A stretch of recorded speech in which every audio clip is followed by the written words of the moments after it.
दुनिया की सबसे खतरनाक बैटिंग यूनिट जिसमें रोहित शर्मा और विराट कोहली हैं, तो प्रिंस शुभमन गिल और केएल राहुल भी हैं।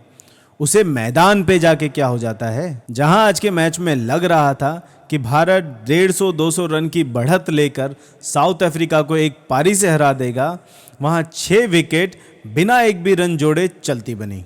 मैच के पहले दिन 23 विकेट गिरने के बाद ये सवाल अब सामने है कि क्या T20 टेस्ट क्रिकेट को खा गया और भारत क्या पुजारा और रहाणे जैसे टेस्ट स्पेशलिस्ट को मिस कर रहा है।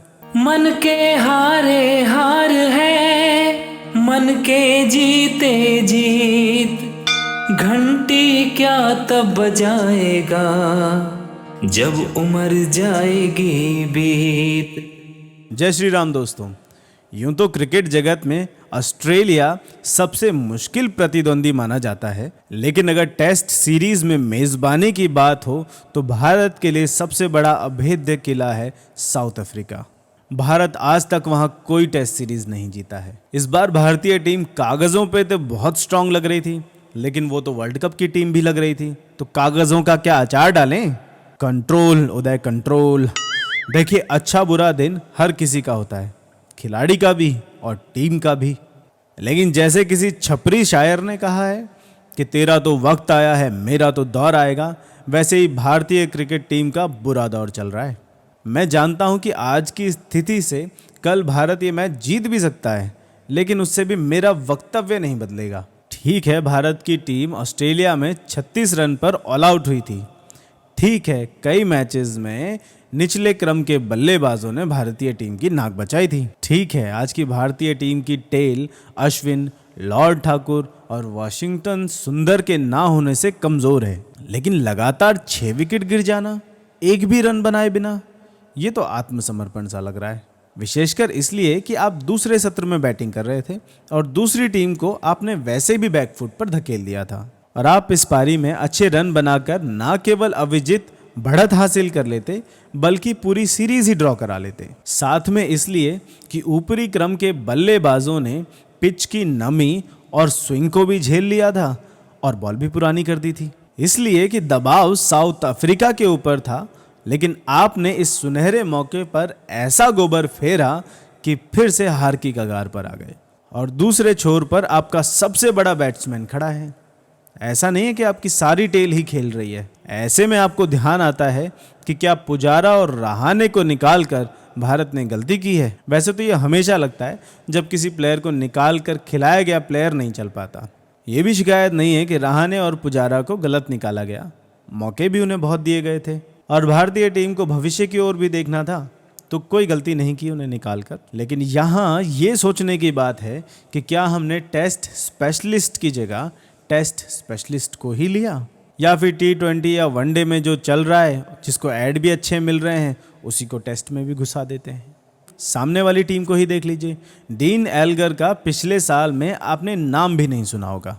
वो बंदा कहीं था ही नहीं, लेकिन टेस्ट मैच आते ही वापस आ गया और अपनी टीम को जिताया, क्योंकि वो साल भर टेस्ट मैचेस की तैयारी कर रहा था। आपकी टीम में एक भी प्लेयर ऐसा नहीं है जो टेस्ट की तैयारी करता हो। जितने मैचेस होते हैं T20 और वनडे, उनमें तो खेल नहीं पाते, चोटिल रहते हैं। टेस्ट के लिए क्या प्रैक्टिस करेंगे।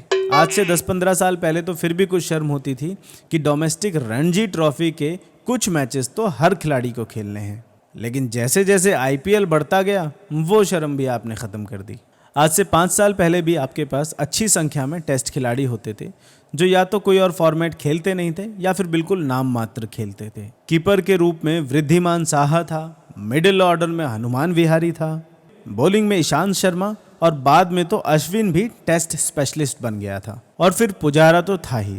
इन लोगों को IPL की थकान नहीं होती थी और इनकी प्रैक्टिस में टेस्ट मैचेस को प्रायोरिटी होती थी। लेकिन आज आपने सबको बाहर कर दिया। ये जो आज 0 पे 6 विकेट गिरे हैं, वो इसलिए क्योंकि इन्होंने साल भर कभी टेस्ट बैटिंग की प्रैक्टिस ही नहीं करी। पर चलिए, आप में वो टेस्ट जीतने का जज्बा भी नहीं लग रहा है।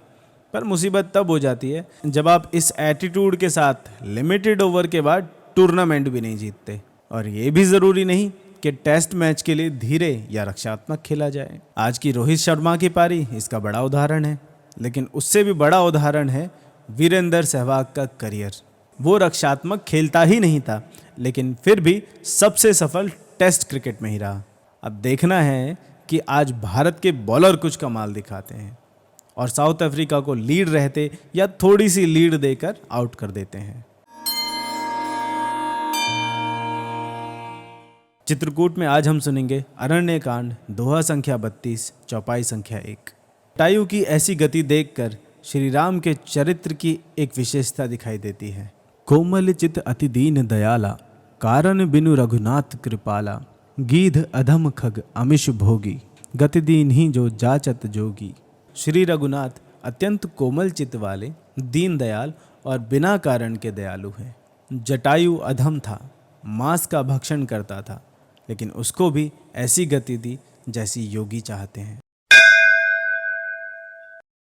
राष्ट्र नीति में आज की बात है भारतीय क्रिकेट टीम के नाम। देखिए, आप जो मैदान पे खेल रहे हो ना, 140 करोड़ भारतीयों में से चुने गए हो, तो हमसे ज़्यादा खेल को समझते होगे। तो कैसे खेलना है ये तो कोई कंटेंट क्रिएटर आपको नहीं बता सकता, लेकिन हाँ, दर्शक के रूप में हम ये देख सकते हैं कि आप में जीत की भूख थोड़ी कम नज़र आ रही है। तो इसलिए आप इस कप्तान को सुनिए, शायद थोड़ा जोश आ जाए। चलो, बहुत बढ़िया। पूरी टीम को स्लेजिंग करना, पूरी टीम को, कोई भी, और 3 बार जो मिसफील्ड किया वो बाहर बैठ जाएगा। 2 बार मिसफील्ड करेगा सब प्लेस चेंज होगा, और तीसरा मिसफील्ड किया बाहर बैठ जाएगा। सब स्लेजिंग करेंगे, कोई भी मिसफील्ड नहीं है, मिसफील्ड नहीं करना। और सारे बॉलर, जितने बॉलर है एक्स्ट्रा, और बॉलर कोई ऐसा नहीं बोलेगा कि मेरे को बॉलिंग तो ये करूंगा, और कोई एक्स्ट्रा रन नहीं देगा। मिसफील्ड में नहीं, अरे कोई बॉलर ज्यादा ट्राई मत करना, कोई स्टंप पे डालना, स्टंप पे डालना, बस जो कैप्टन बोलेगा वही करना, ठीक है। कितने बॉलर से और बॉल को हमेशा शाइन करते हैं। रुक जा, फास्ट बॉल हाथ उठाना अपना, स्पिनर, अरे हाथ नहीं तो चलना, बैटिंग दे देंगे उसको।